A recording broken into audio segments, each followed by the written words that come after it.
Once the elevator has reached the top, Luis begins exclaiming out loud different quotes related to leaving the underground. He's about to finish one of them when Krauser throws a knife at him. Leon, for some reason, is slow to catch on to what's happening. He tries to ask Luis to finish his quote related to something unimportant, like he was so riveted by Luis's exclamations for some reason. How does he not notice the sound of the knife impaling Luis? How does he not notice Luis grunting in response to something external? How does none of this strike Leon as weird? In Resident Evil 4 OG, Leon clearly notices that something is wrong with Luis when he hears the stabbing sound and sees Luis suddenly lower his arms and change his expression to that of horror. Leon is paralyzed with shock at how sudden this event is, which is why there are no words, only slight motion on his part. He's quicker to realize that something is wrong with Luis than in Resident Evil 4 Remilk. He just can't help but laugh at how slow Remilk Leon is at picking up on the situation. Leon tries to help Luis, but Krauser jumps down to greet his former student, who he addresses as a rookie. During my blind playthrough, I was confused with why Remilk Krauser referred to Leon as a rookie. I got that he was a major, but since Krauser had never encountered BOWs before, unlike Leon, it didn't make sense for him to call Leon a rookie. However, this actually has an analog in the canon timeline. In Resident Evil The Dark Side Chronicles, when Leon revealed to Krauser that he was on a special assignment for the President to eradicate all manufactured viruses as part of the Antivirus Weapon Protocol number 7600 directive, Krauser could not understand why someone as young and as inexperienced as Leon was receiving special privileges from the President and being entrusted with such an important mission. This knowledge indirectly contributed to his cynical belief that the US government had been using him the whole time. He thought the government forgot he existed if the President was entrusting Leon with this kind of special assignment. Even prior to Operation Javier, Krauser had problems with the way the US government was run, but this new knowledge shook the foundations even more. It's a lot to explain right now, so I'll elaborate later on. But basically, OG Krauser had viewed Leon as something similar to a rookie during Operation Javier. In the Remilk, the only reason Krauser refers to Leon as a rookie is because he's Leon's mentor and nothing else. Leon recognizes his former mentor and is shocked, asking why he's doing this. Now, this is where confusion kicks in. In the canon timeline, weeks after Operation Javier, Krauser had faked his death, having felt betrayed by the US government and wanted to find Wesker. It's how he hid himself between 2002 to 2004, but in the Remilk, it's never indicated if Krauser faked his death. Leon's reaction seems to justify that Krauser didn't fake his death. Assuming he didn't fake his death, what was he doing the whole time? How did the US government not keep tabs on his whereabouts? Was Krauser even remaining active as a major after Operation Javier? I know that he wounded his arm, as indicated in Chapter 14, but does that mean he was discharged and this arm injury is related to Operation Javier? Leon doesn't seem to indicate this. It's so confusing how Krauser could carry out his plan to kidnap Ashley if the US government knew he was alive. And why does Leon say, "What the hell"? Why? How has it not clued into him yet that Krauser kidnapped Ashley? His mission brief clearly stated that the perpetrators involved in Ashley's kidnapping received help from an insider. Who else among the Illuminados would be an insider? Krauser responds to Leon's question by saying he's recovering stolen goods as he picks up the amber sample, as well as killing a few rats along the way. All of it is easy work for him. Leon then finally realizes that Krauser was the one who kidnapped Ashley. I don't know why he took so long to realize this, yet Krauser thinks differently, saying that Leon catches on quick. How could he possibly catch on quick? Leon was slow to realize that BOWs were at play here in Chapter 1. He was slow to realize that Mendez was one of the bugs. He was slow to realize that Luis was stabbed. And he was slow to realize that Krauser kidnapped Ashley. In terms of physical abilities, Leon was slow to avoid Mendez's attack in Chapter 2, and in the general gameplay, Leon's the most sluggish character ever in the entire Resident Evil series. It's always so funny hearing Krauser say that Leon catches on quick when the prior events showcased otherwise. As Krauser says this line, he's able to super dash towards Leon and hold his knife to his throat to prevent Leon from drawing his gun.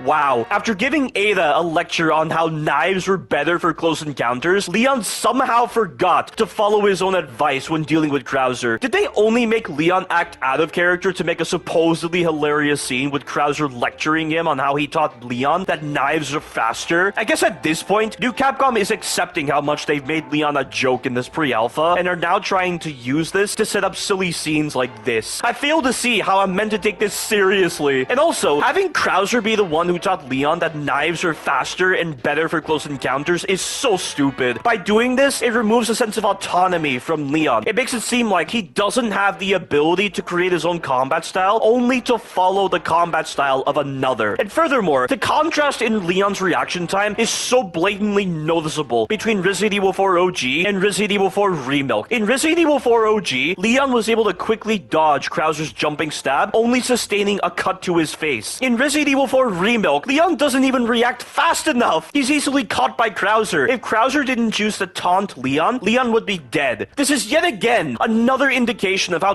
dense Leon is in this Remilk, and you have to wonder how, after seeing that scene in Resident Evil 4 OG, new Capcom decided to portray Leon like this. God, the writing and the screenplay are too hilarious with their poor qualities. Leon decides to follow Krauser's advice. I'm sorry, I'm laughing out loud as I'm writing this, and holster his pistol to draw out his knife. This then begins another incongruous cutscene moment, because as much as Leon wants to show that he's capable in this pre-alpha, he really isn't in the gameplay. Also, I do not like the camera work. You can barely see what is happening sometimes with certain camera angles. The weird cuts between the individual scenes are also an indication that there were some difficulties with mocapping this encounter. Old Capcom had no trouble mocapping Chris, Sheva, and Wesker's fight in Resident Evil 5 in one take, and new Capcom had no trouble mocapping Carlos and Nikolai's fight in Resident Evil 3 Remilk in one take. But it seems the combat styles they tried to favor in this fight got the better of them. And I don't know if it's just me, but I feel like there are times where Krauser's knife disappears. The fighting style that Leon and Krauser are displaying here, where they're targeting specific parts of the body and feinting each other out, is actually a real thing, but it's more so used for training and doing repetitions to develop speed and form, rather than having an actual application in combat. I've heard a lot of people call this a patty cake fight, and it's kinda hard to disagree with them. And given how useless Leon has been in the prior chapters, it's hard to feel anything for this cutscene. I've heard someone say that Krauser is sizing Leon up to assess his combat capabilities right now, like a former mentor would, but that idea would have more relevance if they actually stuck to making a fully mocapped cutscene rather than a gameplay section. As they're fighting, Krauser gives a compliment to Leon like he's praising any displays of combat prowess he deems acceptable. This is something I'll talk about later on, as I feel like the context for these moments doesn't feel right, despite Krauser being Leon's mentor in this Remilk. Krauser gains the upper hand and kicks Leon away before super jumping over to him and saying that they're just getting started. Leon, for some reason, doesn't voice how Krauser is able to super jump, though I suppose his comment regarding if Krauser was being controlled by the Illuminados is an indication that Leon believed Krauser was infected by a plaga. That being said, every human Leon has dealt with so far didn't exactly receive that big of a jump in their capabilities. You don't see the Ganados, Mendez, or Salazar displaying super jumping or other capabilities outside of the capabilities provided by their human bodies when they haven't mutated yet, so this should make him question how Krauser is super dashing or super jumping. And also, if Krauser was able to gain the upper hand on Leon, and Leon gained the upper hand on Ada, does that mean that Krauser's combat capabilities are better than Ada's? I see they indirectly made Ada seem more useless because of this. In Resident Evil 4 OG,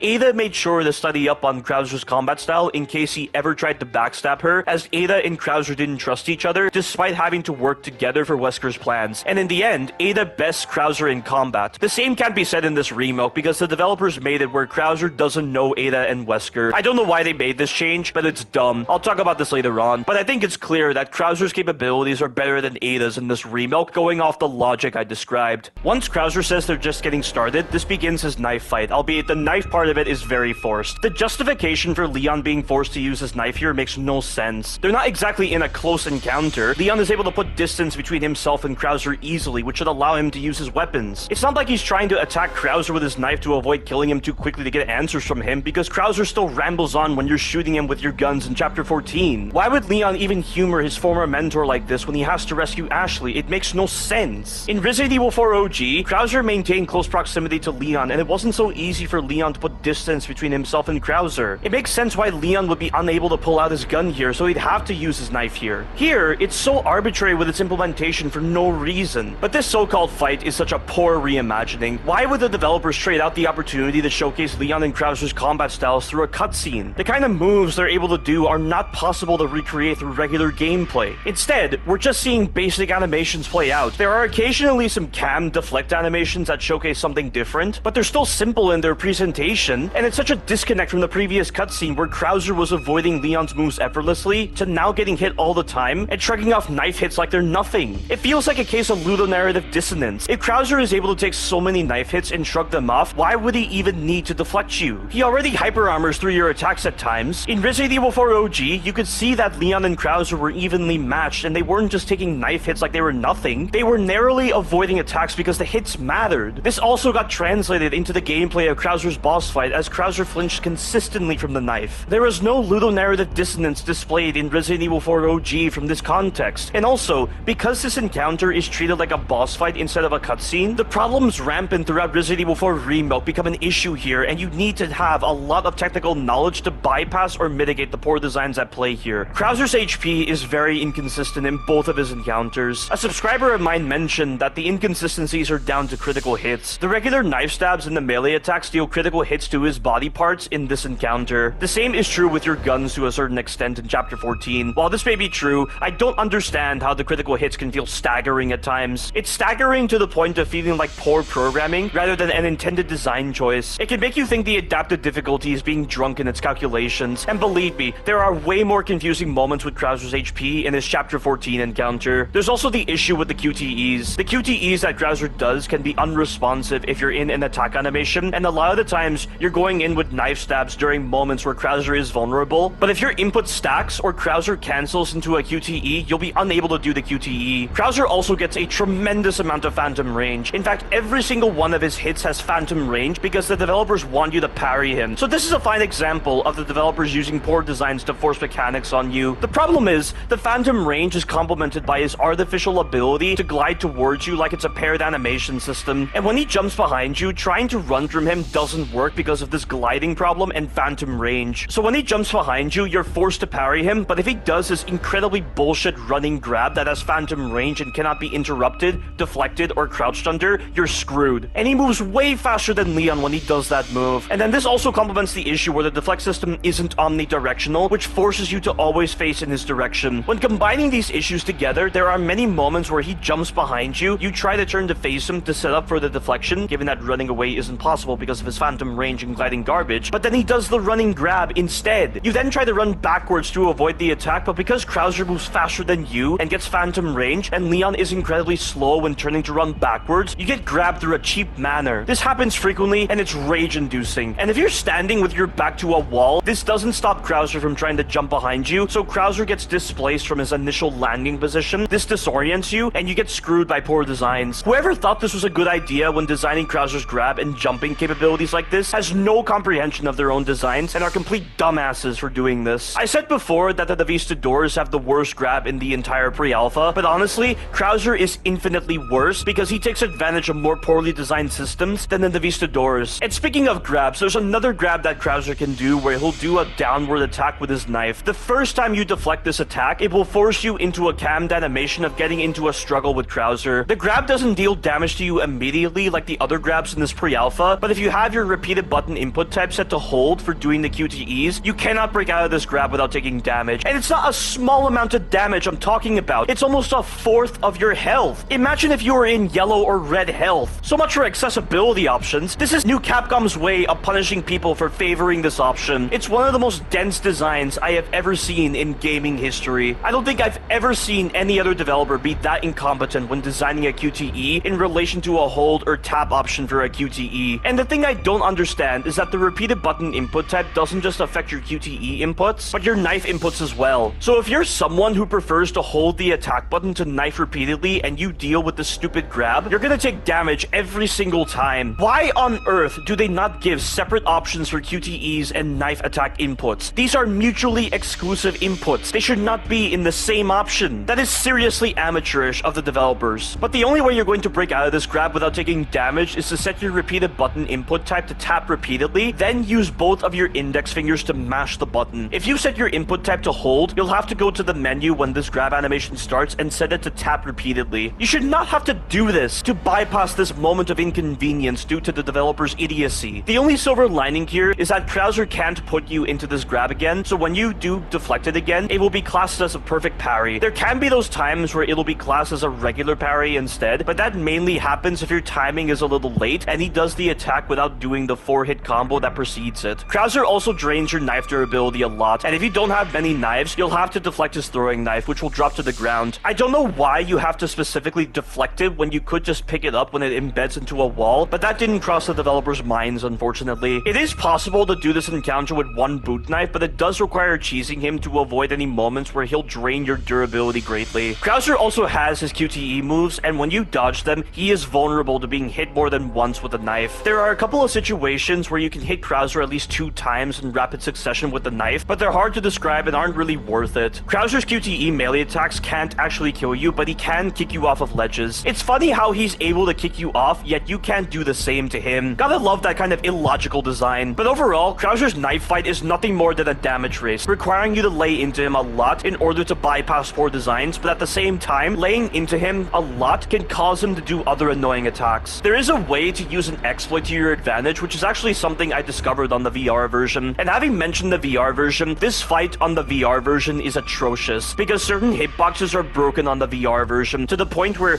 they can hit you through your guard for some stupid reason. The worst attack he has is the 5-hit combo that he does in the second phase and also in chapter 14. For some reason, the second hit on that combo can hit you even when you're guarding, and strangely, if you get hit by the first attack, the second attack can magically be guarded against. Once again, new Capcom demonstrates how far below the baseline level of incompetency they are. How do you miss something that obvious, something that always happens with that combo, and still release the VR version? New Capcom must really be trying to set a new record or earn their Raspberry Award with how incredibly low their standards are. Oh, and that grab that Krauser does upon deflecting him, it's almost impossible to mash the button for the QTE fast enough to avoid taking damage, given that you can't exactly use both of your pointer fingers to mash a button on a VR controller fast enough. To summarize the differences with Krauser between the regular version and the VR version, normal Krauser is fine on the regular version, but broken on the VR version. Mutated Krauser in chapter 14 is broken on the regular version, but better on the VR version. What kind of flip-flopping in quality is this? God, new Capcom is the most inconsistent developer I've ever seen in gaming history. But I mentioned the exploit earlier. For the exploit, if you stand on certain parts of this arena, it makes Krauser act weird. Rather than attack you, he'll try to get close, back up, and then jump over your head. By taking advantage of this, you can effectively stun lock him. The place where you need to stand is right by this razor wire. So to do the exploit, try to stun Krauser with a perfect parry, stand in this general spot near the razor wire, then knife Krauser in the leg to stun him. Do not knife him too fast because he can deflect you and push you back a bit. When you hard stun him, do not go for the melee attack. Let him come back to you to repeat the process. After hitting him 12 times, he'll go for a QTE melee attack, so prepare for that. You then need to knife him quickly, which will prompt him to jump over your head. As soon as he does this, run to the exploit area and stand right here. Repeat the process. The good news is, he'll be unable to do any QTE melee attacks, so you can end the encounter easily. This is what you should be doing to stay up on knife durability and bypass the poor designs on his moves, his hitboxes, and his stun systems. This entire encounter is a massive disgrace to the original Resident Evil 4, and it feels like new Capcom didn't want to put in the effort to make a fully mocap cutscene between Leon and Krauser, so they opted for simple, silly gameplay against Krauser that brings out many of the poor designs of Resident Evil 4 Remilk full circle, with very simple animations playing out and opportunities for exploits to be used. The fact that this has poor designs and it's this simple to pull off the exploits makes me wonder if the decision to turn this into a gameplay section was done at the last minute, contrary to what new Capcom said in their interviews. They said the deflect system inspired them to make this a gameplay section, but given the ways the deflect system is forced upon you and the other problems with Krauser's moves that bypass the deflect system, I hardly find that to be true. It's all just a joke in the end, like the rest of this pre-alpha has been. Having talked about the pitiful quality of the gameplay, let me talk about the quotes. When Leon asks if Krauser was being controlled by the Illuminados, Krauser says this has nothing to do with them as he's a free man who made a choice. I don't know why he uses the phrase free man. I assume he's saying this to convey that he felt like a pawn with the way the US government abandoned his unit during Operation Javier, and to also mock the idea that America supposedly embraces freedom, but it feels stilted in its implementation. Leon says he's not thinking straight, but Krauser retorts by saying that his mind is clearer than it's ever been in the past, since he feels that most of what he's been led to believe for most of his life has been a lie.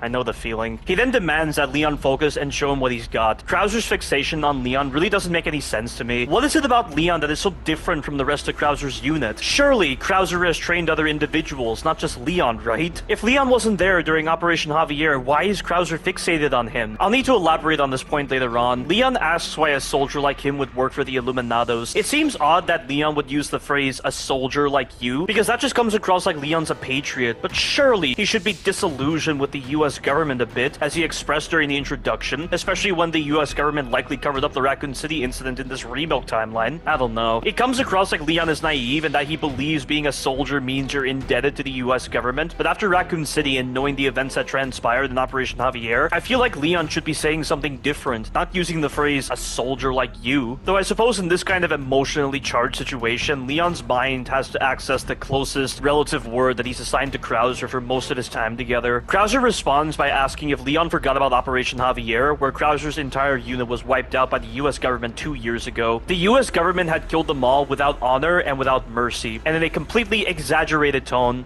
Only devastating power.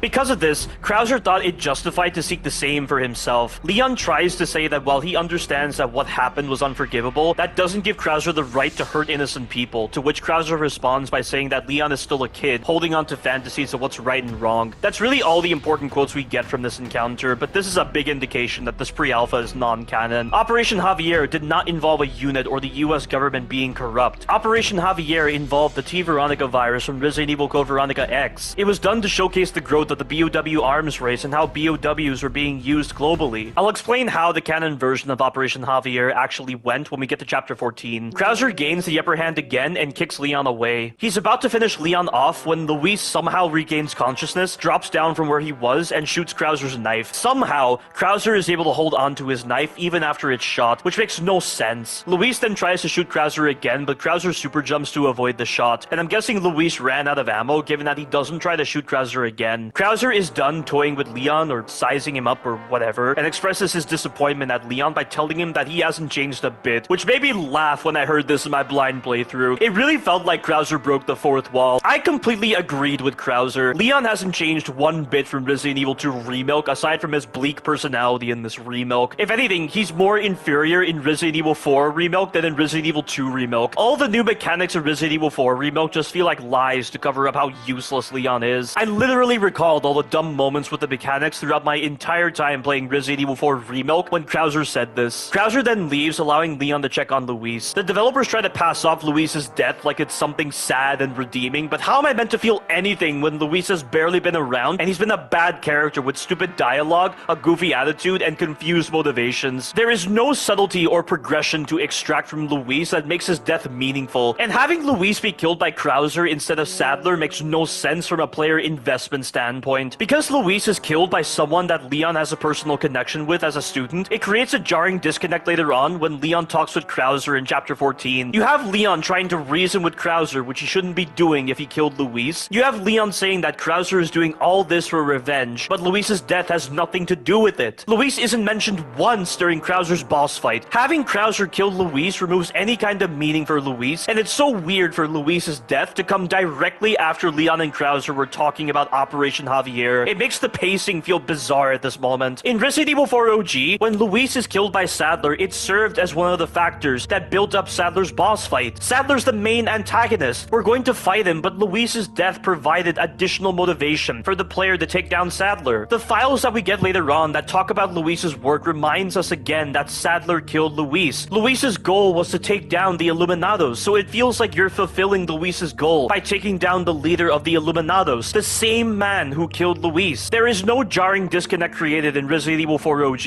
Luis isn't lost amidst another side antagonist sub-story because Sadler's the one who killed him. But in Resident Evil 4 Remilk, by having Krauser kill Luis, it creates a messy juxtaposition of Luis's story and Krauser's mentor-student relationship with Leon that in the end has no meaning in terms of setting up Krauser's boss fight. And I know Leon curses Krauser out after Luis dies, but that's more so an excuse than a build-up towards something. It feels like it's undermining Luis even more and serves as a poor ending to his character, basically. Luis gives Leon the key to his lab to remove the plagas from his body and Ashley's body, like Leon somehow knows about the island facility. And why didn't Luis tell them earlier about his lab for removing the plagas? He told them about a surgical procedure that's not related to the special radiation device, and that he had a plan, yet nothing about the lab or about the special radiation device. You'd think he would have elaborated further through the radio or something. What's the point of setting up a way for Luis to contact Leon if they're barely going to say anything, or just say a bunch of dumb quotes? If the antenna array that Krauser set up was jamming only the long-range communications and not the short-range communications, then that should mean that no one was monitoring the short-range communications. If Ada's going to be contacting Leon or Wesker, then that must be an indication that no one was monitoring the short-range communications. This doesn't make any sense. Leon lights one last cigarette for Luis before Luis tells him he led a pretty shitty life. Shitty in what way, though? Is he talking about his life starting from when he worked for Umbrella? Did he even work on BOW research research, all his report said was that after graduating from college, he worked for Umbrella's research division. That doesn't necessarily mean he worked on BOW research. Umbrella handled household medications and chemicals, pharmaceuticals, cosmetics, and healthcare as part of their public image to hide their clandestine BOW research. It'd be really weird if Luis was immediately brought in to secretly do BOW research if he simply applied for a job at Umbrella like a regular person. And if he did do BOW research, I don't think he can just simply resign and be on his way. I doubt Umbrella would tolerate that. But then again, if the developers are going to make Luis a former member of Umbrella, they would have to make that significant by making Luis do BOW research for them. The Resident Evil podcast team mentioned that Luis worked with Umbrella's Europe Laboratory 6 team while they were developing artificial parasites, including the Any-Alpha parasite, which was the parasite given to Nemesis. This team was responsible for the creation of Nemesis, which is actually mentioned in Resident Evil 3 OG,